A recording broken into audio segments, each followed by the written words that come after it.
2013-ը վարորդները կդիմավորեն նոր արագաչափերով, այս անգամ արդեն շարժական։ Թե քանիսը կլինեն դրանք եւ հատկապես որ փողոցներում կտեղադրվեն դեռ որոշված չէ։ Նախնական տվյալներով դրանք կտեղադրվեն բնակավայրերից դուրս, չի բացառվում նաեւ Երևանում։ Վարորդները թողանակնկալի չգան, իրենց արագությունը կարող է ֆիքսվել եւ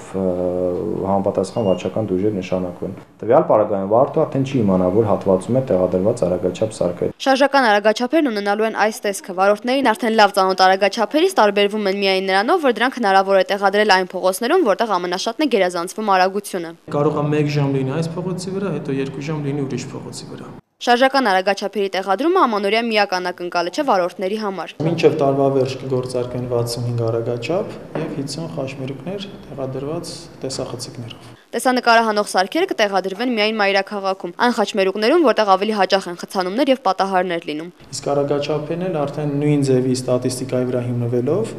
տեղադրվում են մայրուղիների վրա։ Նարինե Սարգսյան, Կարեն Չիլինգարյան, IPF։